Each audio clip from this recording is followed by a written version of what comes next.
नमस्कार दोस्तों, आप सुन रहे हैं पॉडकास्ट क्राइम तो होना ही था और मैं आपका होस्ट कौशिक। आपने कई सीरियल किलर्स के बारे में सुना होगा, लेकिन आज हम जिस इंसान की बात कर रहे हैं वह इतना खतरनाक था कि पुलिस जब उसके अपार्टमेंट में घुसी तो उन्हें लगा कि वह किसी हॉरर मूवी के सेट पर खड़े हैं।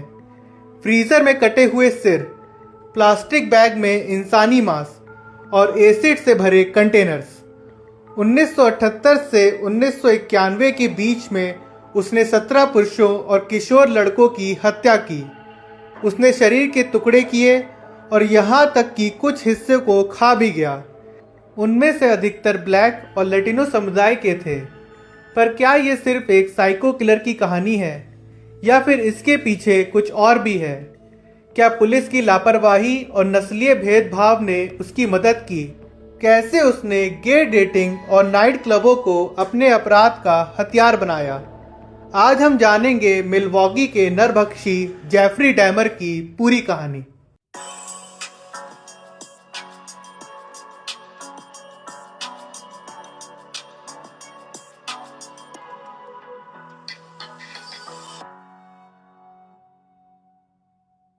जेफरी डामर का जन्म 21 मई 1960 को अमेरिका के विस्कॉन्सिन में हुआ था।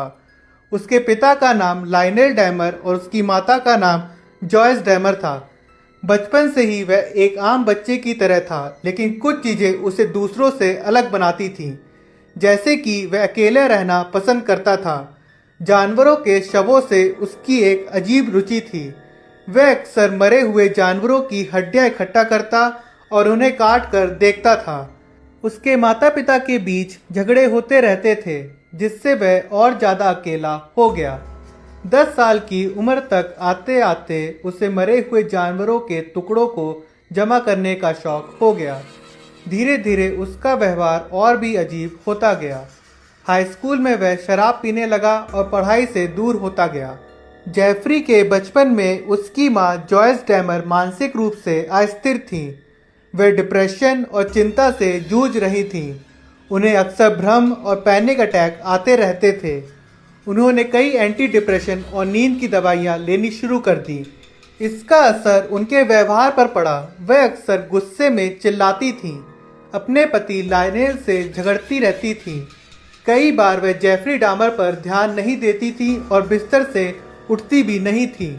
जेफरी के पिता लायनेल ने बाद में कहा कि उनका घर हमेशा तनाव और लड़ाई का अड्डा बना रहता था। बचपन में जेफरी अपनी मां के प्यार और अटेंशन के लिए तरसता था, लेकिन जॉयस इतनी बीमार थी कि वह उसकी भावनात्मक ज़रूरतों को पूरा नहीं कर पाई। वह अक्सर पड़ोसियों से कहती थी कि उन्हें अपनी ज़िंदगी से नफरत है। उनके और लायनेल के बीच झगड़े इतने बढ़ गए कि 1978 में उनका तलाक हो गया। जेफरी के लिए ये साल बहुत ही महत्वपूर्ण था। ये वही साल था जब उसने अपनी पहली हत्या की। 1978 में हाई स्कूल से पास होने के तुरंत बाद डामर ने पहली हत्या की। उसका शिकार था स्टीवन हिक्स, एक 18 वर्षीय युवक। डामर ने उसे शराब और दोस्ती का लालच देकर घर बुलाया। जब स्टीवन जाने लगा तो डामर को एहसास हुआ कि वह उसे खो नहीं सकता। उसने लोहे की छड़ से वार किया और फिर उसका गला घोट दिया। इसके बाद शव के टुकड़े कर उसे प्लास्टिक बैग में डालकर फेंक दिया। ये पहला मौका था जब डामर को अपनी असली खुशी का एहसास हुआ, सेक्स, नियंत्रण और हत्या। इसके बाद उसने 9 साल तक कोई हत्या नहीं की। क्यों? दरअसल इस दौरान डामर अपने पिता के दबाव से मिलिट्री में भर्ती हो गया था। 1979 में 19 साल की उम्र में वह अमेरिकी सेना में भर्ती हो गया और उसे जर्मनी भेजा गया। पर क्या आप सोच सकते हैं कि एक मानसिक रूप से बीमार, शराबी और हत्यारा इंसान आर्मी में क्या करेगा? आर्मी में उसे मेडिकल यूनिट में असिस्टेंट बनाया गया, यानी वह घायल सैनिकों का इलाज करने में मदद करता था। लेकिन उसकी शराब की लत बहुत बढ़ गई। वह ड्यूटी के दौरान नशे में रहता था। उस पर आरोप लगे कि वह अपने साथी सैनिकों को ड्रग्स देकर बेहोश करता और उनका यौन शोषण करता था। 1981 में सेना ने उसे अनफिट फॉर सर्विस मानते हुए निकाल दिया, यानी डामर एक सैनिक बनने के लिए भी सही इंसान नहीं था। उसे वापस अमेरिका भेज दिया गया, लेकिन यहाँ आते ही उसने फिर से अपने अंदर के राक्षस को जगा लिया। आर्मी से निकाले जाने के बाद उसने फ्लोरिडा जाने का फैसला किया। वहाँ उसे एक सैंडविच शॉप में नौकरी मिल गई, लेकिन कुछ ही महीनों में उसकी हालत इतनी खराब हो गई कि उसे बेघर होना पड़ा। पैसे खत्म हो चुके थे और अब वह बीच में सोने के लिए मजबूर था। आखिरकार उसके पिता ने उसे ओहायो वापस बुला लिया, लेकिन ये ज़्यादा दिन तक नहीं चला। शराब की लत और अजीब हरकतों की वजह से पिता ने भी उसे घर से बाहर निकाल दिया। इसके बाद वह अपनी दादी के पास विस्कॉसिन चला गया। यहाँ वह थोड़ा शांत था। उसने एक चॉकलेट फैक्ट्री में नौकरी कर ली और रविवार को चर्च भी जाने लगा, मगर ये सिर्फ एक दिखावा था। असल में उसके अंदर कुछ अजीब चीजें चल रही थीं। 1985 तक उसने गे बार और बाथ हाउस जाना शुरू कर दिया था। उसे कंट्रोल चाहिए था। वह अपने पार्टनर को ड्रग देकर बेहोश कर देता और फिर उनके शरीर के साथ घंटों बिताता। धीरे धीरे वह मौत की ओर खिंचने लगा। एक बार वह मिल्वॉकी के एक शव गृह में गया। वहां उसे एक लाश को छूने की कोशिश की, मगर जैसे ही वह उसे छूने वाला था अचानक डर गया और भाग खड़ा हुआ। लेकिन उसकी इच्छाएं यहाँ ख़त्म नहीं हुई। अब वह खुलकर अपनी फैंटेसीज पर काम करने के लिए तैयार था। 1986 में उसे एक पार्क में आपत्तिजनक हरकत करने के आरोप में गिरफ्तार कर लिया गया, मगर पुलिस ने इसे गंभीरता से नहीं लिया और उसे बस चेतावनी देकर छोड़ दिया। अगर उस दिन पुलिस उसे कड़ी सजा दे देती तो शायद आगे 16 लोगों की जान बच सकती थी, लेकिन ऐसा नहीं हुआ। 1987 तक उसका धैर्य टूट चुका था। अब वह खुद को रोकने की कोशिश नहीं कर रहा था। नवंबर में उसने स्टीवन टूमी नाम के एक युवक को एक होटल में बुलाया। अगली सुबह जब वह उठा तो स्टीवन की लाश उसके सामने पड़ी थी। जेफरी को कुछ याद ही नहीं था कि उसने उसे कैसे मारा, लेकिन उसने उसके शरीर को ठिकाने लगाने का पूरा इंतजाम किया। क्या आपको पता है कि एक बार जेफरी डामर पुलिस के सामने होते हुए भी बच निकला था। 1991 की एक रात 14 साल का कोनेरेक सिंथोजोम फोन डामर के अपार्टमेंट से किसी तरह भाग निकला। वह नशे में था, बुरी तरह घायल था और बिना कपड़ों के सड़क पर लड़खड़ा रहा था। घबराए हुए पड़ोसियों ने तुरंत पुलिस को बुलाया। जब पुलिस वहां पहुंची तो कोनरेक ठीक से बोलने की हालत में नहीं था। इससे पहले कि पुलिस कुछ समझ पाती, जेफरी डामर भी वहां पहुंच गया।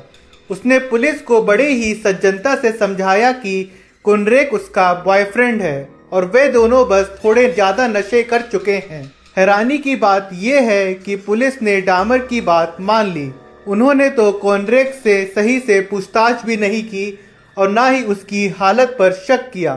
पड़ोसियों ने विरोध भी किया, लेकिन पुलिस ने उन्हें नज़रअंदाज कर दिया। और फिर पुलिस ने जो सबसे बड़ी गलती की, उन्होंने कोनरेक को वापस जेफरी डामर के हवाले कर दिया। जैसे ही पुलिस वहां से गई, जेफरी डामर ने कोनरेक को दोबारा बेहोश किया और फिर इस बार उसे हमेशा के लिए खत्म कर दिया। सोचिए, अगर उस दिन पुलिस ने जरा सी भी सतर्कता दिखाई होती तो कोनरेक ही नहीं, कई और मासूम जिंदगियां बच सकती थीं। 22 जुलाई 1991 की रात मिल्वॉकी पुलिस को एक घबराया हुआ आदमी सड़क पर भागता हुआ मिला। उसका नाम था ट्रेसी एडवर्ड्स। वह नंगे बदन था और हाथों में हथकड़ियाँ लगी थीं और उसकी आंखों में डर साफ झलक रहा था। वह हांफता हुआ पुलिस के पास पहुंचा और बोला, मेरे साथ कुछ बहुत गलत हुआ है, मुझे उस आदमी के पास वापस मत भेजो। पुलिस ने जब उससे पूछा कि वह किस बारे में बात कर रहा है तो उसने जेफरी डामर का नाम लिया। उसने बताया कि जेफरी डामर ने उसे अपने अपार्टमेंट में बुलाया, ड्रग्स देने की कोशिश की और फिर अचानक हिंसक हो गया। ट्रेसी किसी तरह उसकी पकड़ से छूटकर भाग निकला था। पुलिस ने तुरंत जेफरी डामर के अपार्टमेंट की तलाशी ली, लेकिन जब उन्होंने अंदर कदम रखा तो नज़ारा देखकर उनकी भी रूह कांप गई। जेफरी डामर का अपार्टमेंट एक डरावने कत्ल खाने में बदल चुका था। फ्रिज में कई इंसानी सिर और शरीर के टुकड़े रखे हुए थे। फोटो एल्बम में उसने लाशों के साथ ली गई तस्वीरें संभाल कर रखी थीं।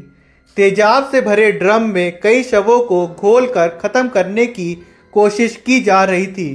पुलिस को समझने में देर नहीं लगी कि वह एक सीरियल किलर के अड्डे में खड़े हैं। जब डामर को गिरफ्तार किया गया तो पहले वह शांत था, लेकिन जैसे जैसे पुलिस ने सबूत सामने रखने शुरू किए उसने अपना अपराध कबूल कर लिया। उसने बिना किसी पछतावे के 17 लोगों की हत्याओं का पूरा ब्यौरा दिया। उसने ये भी बताया कि वह कैसे अपने शिकार को पहले नशीली दवाएं देकर बेहोश करता था और फिर उनकी हत्या कर देता था और उनके शरीर के साथ भयानक हरकतें करता था। लेकिन असली लड़ाई अब कोर्ट में थी। क्या उसे एक सीरियल किलर की तरह सजा मिलेगी या उसे मानसिक रूप से बीमार मानकर अस्पताल भेज दिया जाएगा? 30 जनवरी 1992 को मिल्वॉकी की अदालत में मुकदमा शुरू हुआ। जेफरी डामर के वकील ने दावा किया कि वह मानसिक रूप से अस्वस्थ था और उसे अपने किए का एहसास नहीं है, लेकिन सरकारी वकील ने इसे गलत साबित करने की ठानी। उन्होंने कहा कि ये सब ठंडे दिमाग से की गई प्लानिंग थी। ये एक बीमारी नहीं बल्कि एक सोची समझी रणनीति थी। कोर्ट में पीड़ितों के परिवार को बुलाया गया। उनकी आंखों में आंसू थे और गुस्सा था। जब ट्रेसी एडवर्ड्स गवाही देने आया तो पूरा कोर्ट रूम स्तब्ध रह गया। ट्रेसी वही व्यक्ति था जिसने डामर के चंगुल से भागकर पुलिस तक ये मामला पहुंचाया था। उसने बताया कि कैसे डामर ने उसे अपने अपार्टमेंट में बुलाया, नशीली दवा देने की कोशिश की, हथकड़ियाँ पहनाई और मारने की धमकी दी, लेकिन किसी तरह वह बच निकला। इसके बाद पुलिस ने उन सबूतों को कोर्ट में पेश किया जो जेफरी डामर के अपराधों की भयावहता को साबित करने के लिए काफ़ी थे। फ्रीजर में रखे हुए शव के टुकड़े, हड्डियों से भरे बैग और मरने से पहले पीड़ितों की ली गई तस्वीरें। 17 फरवरी 1992 को कोर्ट ने फैसला सुनाया। जूरी ने पाया कि जेफरी डामर मानसिक रूप से पूरी तरह स्वस्थ था और उसने ये अपराध जानबूझकर किए थे। उसे 16 उम्र कैद की सजा दी गई, जो कुल 1957 साल की थी। ये तो तय हो गया कि वह कभी अब जेल से बाहर नहीं आएगा। फैसला सुनाए जाने के बाद पीड़ितों के परिवार ने अपना गुस्सा जाहिर किया। एक माँ रोते हुए चिल्लाई कि उसे बस 5 मिनट दें, वह इसे अपने हाथों से मार देगी। एक बहन ने गुस्से में कहा कि वह इंसान नहीं बल्कि राक्षस है, लेकिन जेफरी डामर एकदम शांत बैठा रहा, मानो उसे इस चीज की परवाह ही ना हो। कोर्ट के आखिरी दिन जेफरी डामर ने पहली बार बोलने की कोशिश की। उसने कहा कि उसे खुद से नफरत है और अगर वह खुद को मार सकता तो जरूर मारता, लेकिन अब वह सिर्फ अपनी सजा काट सकता है और भगवान से पश्चाताप की मांग कर सकता है। मगर कोई उसकी बात सुनने को तैयार नहीं था। सजा के बाद डामर को विस्कॉन्सिन की एक हाई सिक्योरिटी जेल में भेज दिया गया।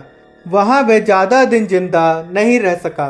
1994 में एक अन्य कैदी क्रिस्टोफर स्कारवर ने उसे पीट पीट कर मार डाला। उसकी मौत के बाद पीड़ितों के परिवार ने राहत की सांस ली। कुछ ने कहा कि जेल ने जो किया वह अदालत को करना चाहिए था। ये ट्रायल अमेरिका के इतिहास में सबसे डरावने मामले में से एक बन गया। ये दिखाता है कि कैसे पुलिस और कानून की लापरवाही की वजह से एक सीरियल किलर सालों तक बचता रहा। अगर 1991 में कॉन्ड्रैक को पुलिस जेफरी डामर के पास वापस न भेजती, अगर 1986 में पार्क में उसकी गिरफ्तारी को गंभीरता से लिया जाता, अगर उसकी अजीब हरकतों पर ध्यान पहले ही दे दिया जाता, तो शायद 17 लोगों की जान बच सकती थी। जेफरी डामर की गिरफ्तारी के बाद उसके माता पिता टूट गए। लायन डामर को यकीन नहीं हुआ कि उसका बेटा एक सीरियल किलर था। उन्होंने माना कि बचपन से जेफरी डामर के व्यवहार में गड़बड़ थी। लेकिन उन्हें अंदाजा नहीं था कि वह हत्यारा बन जाएगा। उन्होंने जेल में कई बार अपने बेटे से मुलाकात की। बाद में उन्होंने अ फादर स्टोरी नाम की किताब लिखी। इसमें उन्होंने अपने बेटे के अपराध और अपनी भावनाएं जाहिर की। जेफरी डामर की मां जॉयस डामर ने इसे समाज की नाकामी बताया। उन्होंने कहा कि जेफरी डामर को सही समय पर इलाज नहीं मिला। अगर उसे सही समय पर मदद मिलती तो शायद ये सब नहीं होता। अब जेल में डामर की हत्या हुई तो जॉयस पूरी तरह टूट गई। उन्होंने कहा कि उनका बेटा मरने के लिए पैदा नहीं हुआ था। जेफरी डामर के पिता लायनेल डामर ने माना कि उन्होंने अपने बेटे को समझाने में गलती की, लेकिन उन्होंने ये कहा कि जेफरी डामर को अपनी सज़ा पूरी करनी चाहिए थी। उसकी हत्या ने इस कहानी को अधूरा ख़त्म कर दिया। जेफरी डामर की कहानी सिर्फ एक सीरियल किलर की नहीं है, बल्कि एक बिखरे हुए परिवार, सिस्टम की नाकामी और इंसानी दिमाग के अंधेरे पहलू की कहानी है। अगर सही समय पर उसके अजीब व्यवहार को गंभीरता से ले लिया जाता, अगर पुलिस ने लापरवाही ना की होती, तो शायद कई लोगों की जान बच सकती थी। उसकी मौत के बाद भी लोग उसे भूल नहीं पाए। उसकी हरकतें इतनी भयावह थीं कि आज भी उसके बारे में डॉक्यूमेंट्री, फिल्में और किताबें बनाई जाती हैं। लेकिन असली सवाल ये है, क्या समाज ने इससे कोई सीख ली? क्या अभी ऐसे अपराधी पनप रहे हैं जिनके खतरनाक इरादों को समय रहते नहीं पहचाना जा रहा? आखिर में ये सिर्फ जेफरी डामर की कहानी नहीं है, ये उस डरावनी हकीकत की कहानी है जो कभी भी कहीं भी फिर से सामने आ सकती है। और इसी के साथ आज की हमारी ये कहानी यहीं ख़त्म होती है। जेफरी डामर की ये दहशत भरी दास्तां हमें एक अहम सवाल छोड़ जाती है, क्या ऐसे राक्षस आज भी हमारे बीच मौजूद हैं? क्या हम समय रहते उन्हें पहचान सकते हैं? अगर आपको आज का एपिसोड पसंद आया हो तो हमें ज़रूर बताएं। आप हमें अपने विचार और फीडबैक भेज सकते हैं। अगर आप ऐसी कहानियाँ और सुनना चाहते हैं तो हमारे पॉडकास्ट को फॉलो करें और अगली बार एक और रहस्यमयी सच्ची अपराध की कथा के साथ हम फिर मिलेंगे। तब तक के लिए सतर्क रहिए, सुरक्षित रहिए और सोचिए कि अगर जेफरी डामर आपके पड़ोस में होता तो क्या आप उसे पहचान पाते?